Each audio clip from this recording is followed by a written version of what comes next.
Alamisa avril kalo tile 16 san 2020 ni ye aw ka kunnafoni wagati stile Mali kunnafoni.net ale jabarani kan.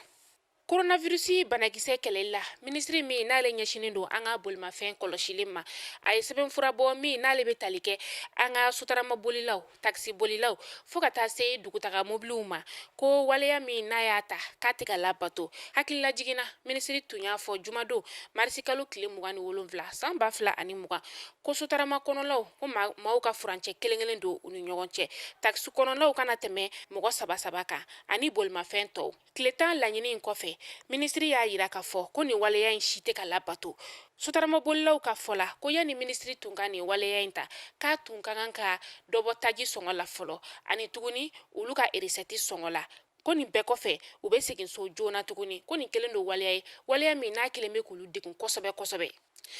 Espagnekaw ka kɛlɛkɛcɛ maa 478 de tun bɛ an ka jamana kɔnɔ walasa k'an ka finitigiw dɛmɛ cogo min na ministriso min n'ale ɲɛsinin don an ka finitigiw dɛmɛni ma a bɔra ka Espagnekaw ka kɛlɛkɛcɛw labila k'a sababuya kɛ coronavirus ye a y'a yira k'a fɔ ko bana yera u ka maa min na ko olu taara pankuru kɛrɛnkɛrɛnnen de la coronavirus yera u ka maa 2 de la an bɛ wagati min na i n'a fɔ bi ni maa 478 ko n'u sera u ka jamanaw kɔnɔ u bɛɛ lajɛlen bɛ bila tile 40 sigi la an ka lakɔli karamɔgɔ minnu ye bolonɔ sɛbɛn bila octobre kalo tile 15 san 2016 u seginna tuguni ka ɲɛfɔli kɛ sɛbɛn bila avril kalo tile 11 san 2020 ko ka jamana kɔnɔdenw ni diɲɛ seleke naani ladɔnniya k'a fɔ ko u ye damakasi sɛbɛn don an ka kiri tigilamɔgɔw fɛ yen nɔ damakasi sɛbɛn in donna maa min tɔgɔ la sa o de ye ministri ɲɛmaa ye n'o ye Dr Boubou Cissé ye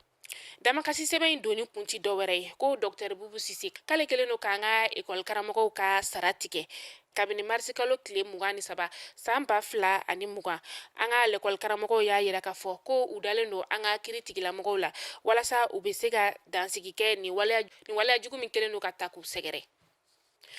coronavirus n'ale bɛ wele ko covid-19 tiɲɛ don wa kelen don ka maa caman jatigɛ an ka jamana kɔnɔna la an bɛ don min na i n'a fɔ bi coronavirus banakisɛ bɛ maa 148 de la mɔgɔ 13 olu ni tora a la maa minnu ni olu kɛnɛyara sa o de ye maa 34 ye coronavirus min ni fura ma sɔrɔ ale la fɔlɔ n'a tɛ fantan to a tɛ faama to a tɛ denmisɛnnin to wa a tɛ maakɔrɔba yɛrɛ fana to nin wagati in na pikiri ma sɔrɔ ale la fɛn min n'a ɲininen don an fɛ sa o de ye sanga ni waati an ka tɛ k'an tɛgɛ ko safinɛ la an ka furacɛdan don an ni ɲɔgɔn cɛ nun datugulan an ka to k'an nun datugu sanga ani wagati ani an ka kɛnɛya tigilamɔgɔw ye fɛn min fɔ an ɲɛna sa an k'olu bato hakilila jiginna an b'aw ladɔnniya k'a fɔ an ka politiki maa lakodɔnnenba 2 a yirala k'a fɔ ko coronavirus banakisɛ bɛ olu la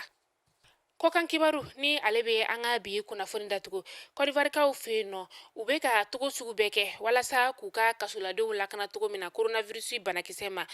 maa 2000 labilalen kɔfɛ u ka kasobo ɲɛmaw ye dɛmɛ sɔrɔ alamusa don dɛmɛ in bɔra diɲɛ seleke naani kura rouge ale fan fɛ dɛmɛ in kun tɛ dɔwɛrɛ ye walasa ka kasoladenw ni kisi coronavirus banakisɛ ma